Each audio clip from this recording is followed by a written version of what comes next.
आज 79th birthday है। पाकिस्तान की जब बात करें तो हमने बहुत सारी चीज़ें खोई, लेकिन ये वाला जो बर्थडे है पाकिस्तान का वो स्पेशल रहा है। तो इस पे अगर आप थोड़ा सा हमें हाईलाइट करें कि ये बर्थडे कैसे स्पेशल है पाकिस्तान के लिए। जी फराज, अस्सलाम वालेकुम। शहजाद साहब, आपको भी तरह सलाम, दूसरे पैनलिस्ट को भी, और मेरी तरफ से आप सबको यौम आज़ादी मुबारक हो। ये अल्लाह ताला का बड़ा करम है हमारे ऊपर कि हम एक खुली फजा में सांस लेते हैं। हमारे बहुत मसाइल हो सकते हैं, 47 से लेके अब तक तकरीबन 8वीं दिहाई हमारी कंप्लीट होने वाली है। हमारे पास अच्छे वक्त भी रहे, बुरे वक्त भी रहे। कई ऐसी चीज़ें हैं जिनको हम चेरिश करते हैं अपनी कामयाबियों के उसमें के हसूल के तौर पे, और कुछ ऐसी चीज़ें हैं जो कि हमारी नाकामी तो मैं नहीं कहूँगा, लेकिन हमारे डाइवर्जनरी पॉइंट्स थे जिसके ऊपर हमेशा बेहतर डिसीजन लेने चाहिए थे। देखिए, पाकिस्तान का ना जो कॉन्सेप्ट है उसको समझने की जरूरत है। सबसे पहले कि पाकिस्तान सिर्फ एक खित्ते का नाम नहीं है, पाकिस्तान एक आइडियोलॉजी का नाम है। जब इल्लामा मोहम्मद इकबाल ने अपने खुतबा अलाहाबाद के अंदर जब तकरीर की थी, और उसके बाद जिन्ना साहब के साथ भी जो उनकी हुदूद के ऊपर गुफ्तगू शनीद हुई, उसमें उनका एक अहम नुक्ता था। वो ये था कि अगर यहाँ पे मुसलमान हिंदू साम्राज्य के या अंग्रेज के राज के अंदर रहा, तो जो इकोनॉमिक डिस्पोंडेंसी है मुसलमानों की, जो मार्जिनलाइजेशन हो चुकी है मुसलमानों की, तो वो मुसलमान यहाँ पे अपना मुस्तकबिल तारीख देखते थे।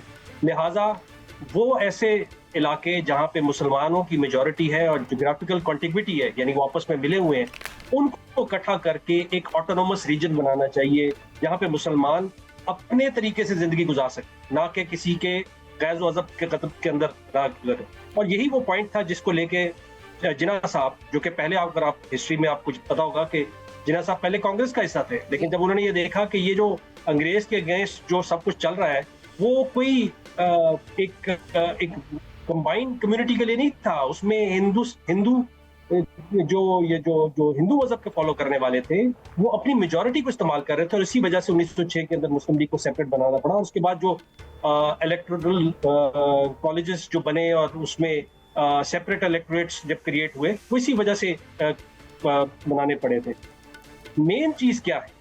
मेन चीज ये है कि 47 में एक डेमोक्रेटिक प्रोसेस के थ्रू एक मुल्क हासिल किया गया जहां पे एक नेशन अपने कल्चर, अपने तौर तरीके और अपने आइन के मुताबिक अपनी जिंदगी को गुजर बसर कर सके। अब 47 से लेके आज तक 79 ईयर्स कंप्लीट हो गए हैं, 80वें साल में हम चले गए हैं। सो हमें इसको अपना इंट्रोस्पेक्ट भी करने की जरूरत है कि क्या वो मकासद जो नेशनल पर्पस जिसके लिए मुल्क हासिल किया गया था, क्या हम उस मकसद के ऊपर चल रहे हैं? और वो इंश्राइन हुआ है हमारी कॉन्स्टिट्यूशन के प्रीएम्बल के अंदर, और वो प्रीएम्बल जो है वो पर्पस जो है वो सेफगार्ड करता है स्टेट, पीपल एंड गवर्नमेंट तीनों के राइट्स एंड रिस्पॉन्सिबिलिटीज। सो जहां हम एक तरफ अपनी आज़ादी को सेलिब्रेट करें, वहां पे हमें अपना इंट्रोस्पेक्ट भी करना चाहिए।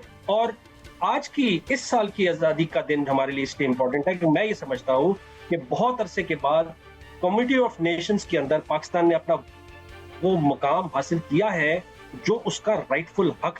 हम दुनिया की 5वीं बड़ी आबादी हैं, एक बहुत बड़ा रकबा है, न्यूक्लियर पावर है, एक बड़ा जीडीपी है हमारा, हमारे पास कई ऐसी इकोनॉमिक एक्टिविटीज हैं जिसमें हम दुनिया के मुकाबले में। गवर्नेंस का एक इशू या आप कह लें मैनेजमेंट का एक इशू जरूर हो सकता है, वो डिफरेंट स्टेजेस में अच्छा बुरा हर जगह चलता रहा है, उसको ठीक करने की जरूरत है। पॉलिटिकल जो स्टेबिलिटी लाने की जरूरत है, और सबसे बढ़ के इकोनॉमिक स्टेबिलिटी लाने की जरूरत है, क्योंकि आज अब जो सिक्योरिटी का सिक्का है वो इकोनॉमी में है। तो इस साल हमें ये अपने साथ अहद करना चाहिए कि हम जहां काइनेटिकली या फिजिकली अपने मुल्क की सरहदों को मजबूत कर रहे हैं, वहां पे अपने आप को पॉलिटिकली और अपनी जो इकोनॉमिक स्ट्रेंथ है। एहसान भाई, यहां तक आप दुरुस्त करें, हम आपके साथ एग्री हैं, लेकिन इजाजत दी जाए एयर कमांडर रजा हैदर भाई, आपसे ये जानना चाहता हूं मैं, ये शाम, सीरिया, दीगर जितने मर्जी ममालिक का नाम ले लें जिनके पास फौज नहीं है, और ख़ास तौर पर अगर आप गौर करें तो वेनेजुएला के सदर जो थे उनको तो बेडरूम से उठाकर साईं ले गए थे।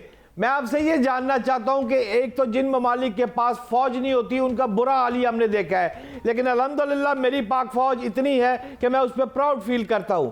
जानना ये चाहता हूं आपसे कि prime minister of Pakistan, field marshal सभी क़यादत ने ये फरमा दिया है कि पानी हमारी डेडलाइन है। तो इस वक्त जो भारत है वो मसलसल मेरे पानी को रोक रहा है, कभी सैलाब ले आता है और कभी बंद तोड़ देता है, कभी पानी छुपा लेता है। ये तो मेरी रेड लाइन है, तो फिर क्या भारत को सबक सिखाने का टाइम नहीं आ गया? एयर कमांडर साहब। जी थैंक यू भट्ट साहब, पहले तो प्रोग्राम में दावत देने का, और 14 अगस्त आप सबको बहुत मुबारक हो। और जिस तरह के आपने भी और इससे पहले मिस फरा ने 14 अगस्त का पूछा था, मैं इजाज़त दें तो थोड़ा सा 14 अगस्त को और मार्का हक को थोड़ा सा लिंक करना चाहूँगा, और फिर पानी भी उससे ही रिलेटेड है। देखिए 14 अगस्त अल्हम्दुलिल्लाह हम हर दफ़ा बड़े जोशो खरोश से मनाते हैं, लेकिन आपने देखा होगा कि मार्का हक के बाद, जो कि मई 25 में हुआ था, उसके बाद भी और ये भी, तो जिंदा कौमें हमेशा अपनी जो विक्ट्रीज होती हैं, अपनी जो विन्स होती हैं, उनको अपने नेशनल डे के साथ फ्यूजन करते हैं, उनका मर्ज करते हैं, ताकि एक नया जोशो वलवला पैदा हो। और जो मार्का हक में पाकिस्तान ने कामयाबी हासिल की है, उसने तो बिल्कुल एक नई लहर, एक नई खुशी की लहर पैदा कर दी है, जो कि हर नेशनल डे में सेलिब्रेट की जाएगी, जैसे कि कल यादगार फतह के मौके पे आपने देखा भी। जो मार्का हक ने इंडिया के साथ किया उसको हम अलग से अभी देख लेते हैं। देखिए मार्का हक ने पाकिस्तान की स्टैंडिंग ही फ़र्क कर दी पूरी दुनिया में, इसकी रेटिंग ही फ़र्क हो गई। अगर हम पहले एक रीजनल स्टेट थे तो हम रीजनल पावर बन गए, और अब रीजनल पावर ही वो है जो ईरान और यूएस की नेगोशिएशंस भी करा रही है और मक्का एग्रीमेंट भी करा रही है। ये जो है मैं समझता हूँ मार्का हक था, जहाँ से हमारा एक स्टार्ट हुआ था, बिगनिंग ऑफ राइस, और वो अब अल्हम्दुलिल्लाह चल रही है। और अब हम एक देखें तो रीजनल कनेक्टिविटी कर रहे हैं, एग्रीमेंट्स कर रहे हैं, सिक्योरिटी के एग्रीमेंट्स कर रहे हैं। इसी से मैं लिंक कर देता हूँ आपका दूसरा पॉइंट का इंडिया के साथ। अगर हम मक्का एग्रीमेंट को ही सिर्फ देख लें तो आपको मालूम होगा कि इंडिया में बड़ी तशवीश पाई जाती है इस पर। देखिए अब सऊदी अरब और टर्की, तो क्या इंडिया हमसे कोई ऐसी जंग कर सकता है जहाँ पे वो टर्की और सऊदी अरब के साथ भी जंग करना चाह रहा हो? टर्की के साथ उसके $10 बिलियन के ट्रेड है, सऊदी अरब के साथ $40 बिलियन का ट्रेड है। वो अफोर्ड ही नहीं कर सकता कि ये दो मुल्क उसका ट्रेड को खत्म कर दें। दूसरी बात, इंडिया के साथ जो इस आइसोलेशन हुई है इस पूरी यूएस ईरान वॉर में, उसकी मेन वजह मार्का हक है। दुनिया को पता चल गया, जैसे एहसान साहब ने भी कहा, कि पाकिस्तान एक न्यूक्लियर पावर भी है और एक कन्वेंशनल पावर भी है, बहुत स्ट्रॉन्ग कन्वेंशनल पावर है, जो कि रिस्पॉन्स दे सकती है किसी भी मुल्क को, और इंडिया जैसे एक बड़े मुल्क को भी। तो वो जो यूएस इंडिया को 2 फ्रंट वॉर के लिए तैयार कर रहा था अगेंस्ट चाइना, और इंडिया अपने आप को फॉर पाकिस्तान, वो तो एक पाकिस्तान से भी नहीं लड़ाई कर सकता इंडिया।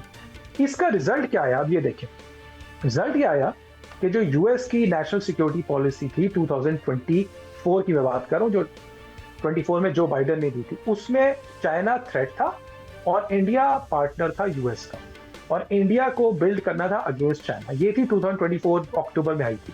और अभी जो आई है पॉलिसी अक्टूबर 2025 में, ये ट्रम्प की आई है, जो कि मार्का हक के बाद आई है, इसमें इंडिया का जिक्र ही नहीं। चाइना अभी भी थ्रेट है, इंडिया का कोई जिक्र नहीं है, which is a clear evidence कि इंडिया एक अपनी पोजीशन खो चुका है, स्पेशली साउथ एशिया में तो बिल्कुल, वर्ल्ड में तो बिल्कुल ही, और साउथ एशिया में भी जो अब इस वक्त रीजनल मैं कहता हूँ पावर है, बल्कि मैं इसको एक लिंक भी करना चाहूंगा इंटरनेशनलाइजेशन की थ्योरी है, पावर ट्रांजिशन थ्योरी। पाकिस्तान जो है ना, वो ट्रांजिशन कर रहा है एक पावर से दूसरी पावर बिल्डिंग कर रहा है। पानी के केस में अपर रिपेरियन में चाइना ने पहले ही इंडिया को वार्निंग दे दी है कि हम, अगर आप पाकिस्तान का पानी रोकते हैं तो हम आपका पानी भी रोक सकते हैं। तो ओवरऑल चाइना, इंडिया के पास अब कोई ऑप्शंस नहीं रही हैं कि वो हमसे किसी सूरत में फाइट कर सके। कन्वेंशनल में वो करके देख चुका है, फॉरेन पॉलिसी में डिप्लोमेटिकली भी वो हार चुका है, और मैं समझता हूँ हर लिहाज से पाकिस्तान की विन हुई है, जो कि आज हम 14 अगस्त की शक्ल में सेलिब्रेट भी कर रहे हैं।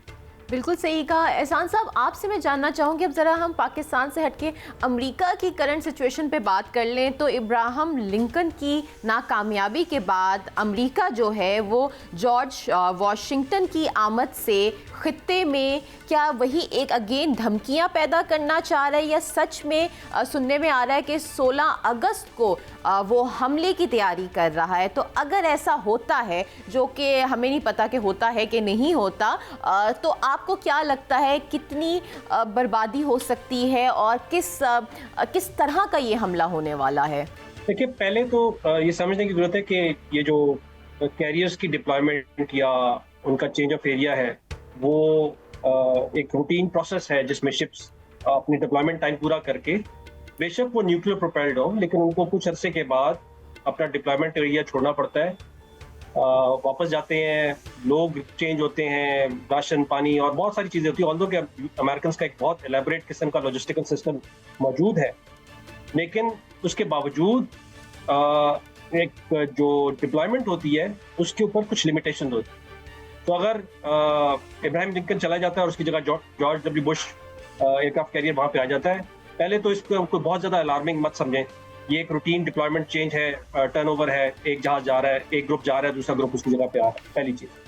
दूसरी, फंडामेंटली अगर आप देखें तो MOU होने के बावजूद भी, इस्लामाबाद MOU होने के बावजूद, जो हमने बीच में 10-11 दिन की एस्केलेशन देखी, 12-13 दिन की, उसमें भी सीज फायर वायलेशन होती नहीं। आज भी UAE के एक टैंकर के ऊपर एक अटैक हुआ है। उससे 2 दिन पहले, अगर आपको ये पता हो, बाबुल मंदब वाली साइड के ऊपर हुतीज ने तंजानिया के एक जहाज के ऊपर स्ट्राइक किया है।